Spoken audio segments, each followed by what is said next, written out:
റഷ്യക്കെതിരെ ഉപരോധം ഏർപ്പെടുത്താൻ മറ്റ് രാജ്യങ്ങൾ തയ്യാറാകണം എന്ന് ഐക്യരാഷ്ട്രസഭയിൽ ആവശ്യപ്പെട്ടിരിക്കുകയാണ് യുക്രൈൻ പ്രസിഡന്റ് സെലൻസ്കി.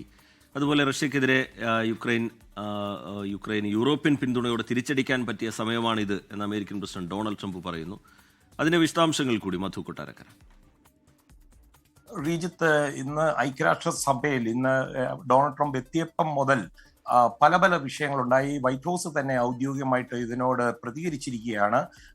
ട്രംപിന്റെ എസ്കലേറ്റർ, ട്രംപും പ്രഥമ വനിത മെലനിയ ട്രംപും പോയിക്കൊണ്ടിരുന്ന എസ്കലേറ്റർ പാതി വഴിക്ക് നിന്നത്, ഇത് കൂടാതെ ടെലിപ്രോംപ്റ്റർ വർക്കാകാതിരുന്നു, ഇതെല്ലാം മനഃപൂർവ്വമാണെന്നുള്ള ഒരു ആരോപണമാണ് വൈറ്റ് ഹൗസ് പറഞ്ഞിരിക്കുന്നത്. ഇത് സംബന്ധിച്ചുള്ള അന്വേഷണം പ്രഖ്യാപിക്കണമെന്നും ആവശ്യപ്പെട്ടിട്ടുണ്ട്. അതേസമയം ഇന്ന് ഐക്യരാഷ്ട്രസഭയുടെ പൊതുസഭയിൽ സംസാരിക്കുമ്പോൾ ഈ യുക്രൈന്റെ നഷ്ടപ്പെട്ട ഭൂമി തിരിച്ചു പിടിക്കണമെന്ന് അല്പം സ്വരം കടുപ്പിച്ച് തന്നെ ഡൊണാൾഡ് ട്രംപ് പറഞ്ഞിരിക്കുകയാണ്. റഷ്യയോട് ഈ ട്രംപ് ഭരണകൂടത്തിന്റെ മാറാൻ പോകുന്ന ഒരു സമീപനത്തിന്റെ തുടക്കമാണ് ഇതെന്ന് വേണമെങ്കിൽ വ്യാഖ്യാനിക്കാം. സാമ്പത്തികമായിട്ട് തകർന്നിരിക്കുന്ന റഷ്യക്കെതിരെ ഇപ്പോൾ തന്നെ പ്രവർത്തിച്ചു തുടങ്ങുവാൻ ട്രംപ് യുക്രൈനോട് ആവശ്യപ്പെടുകയും ചെയ്തു. യൂറോപ്യൻ യൂണിയന്റെ പിന്തുണയോടുകൂടി യുക്രൈൻ റഷ്യക്കെതിരെ ആഞ്ഞടിക്കണമെന്നാണ് ട്രംപ് ഇന്ന് പറഞ്ഞിരിക്കുന്നത്. റഷ്യ വെറും പേപ്പർ ടൈഗറായി മാറിക്കഴിഞ്ഞുവെന്ന് ട്രംപ് പറയുന്നു. ഒരുപക്ഷെ റഷ്യക്കെതിരെ കനത്ത US ഉപരോധങ്ങൾ വരും ഉള്ള സാധ്യതയുണ്ടെന്ന് വാഷിംഗ്ടണിൽ നിന്ന് ചില സൂചനകൾ ലഭിക്കുന്നുണ്ട്. ഐക്യരാഷ്ട്രസഭ ജനറൽ അസംബ്ലിക്ക് യുക്രൈൻ പ്രസിഡന്റ് സെലൻസ്കി കഴിഞ്ഞ 2 ദിവസവുമായിട്ട് അവിടെ തന്നെ ക്യാമ്പ് ചെയ്ത് പല രാഷ്ട്രത്തലവന്മാരുമായിട്ട് സംസാരിക്കുകയാണ്.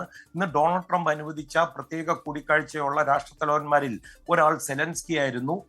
റഷ്യയ്ക്ക് മേൽ ഉപരോധങ്ങളിലൂടെ സമ്മർദ്ദം വർദ്ധിപ്പിക്കണമെന്ന് സെലൻസ്കി ഐക്യരാഷ്ട്രസഭയിലെ മറ്റ് രാജ്യങ്ങളോട് ആവശ്യപ്പെട്ടതിന് ശേഷമായിരുന്നു ഇത്. 2022 ഈ യുക്രൈൻ യുദ്ധം ആരംഭിച്ചത് ഫെബ്രുവരിയിൽ. അതുകൊണ്ട് ഈ യുക്രൈൻ യുദ്ധം അവസാനിപ്പിക്കുവാൻ ചർച്ചകളിലേക്ക് റഷ്യ കൊണ്ടുവരണമെങ്കിൽ ഉപരോധങ്ങൾ വേണമെന്നാണ് സെലൻസ്കി പറഞ്ഞത്.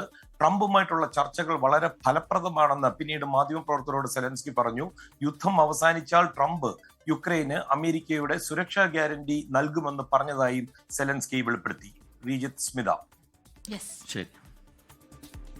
മധു കൊട്ടാരക്കരയാണ് ന്യൂജേഴ്സിയിൽ നിന്ന് കൂടുതൽ വിവരങ്ങളുമായി നമുക്കൊപ്പം ചേർന്നു. ലോകത്തെവിടെയായാലും ഏത് സമയത്തും 24 വാർത്തകളും ഓഗ്മെന്റഡ് റിയാലിറ്റി പാക്കേജുകളും എക്സ്പ്ലെയിനറുകളും വിശദമായി കാണാൻ ഞങ്ങളുടെ യൂട്യൂബ് ചാനൽ നിങ്ങൾക്ക് സബ്സ്ക്രൈബ് ചെയ്യാം.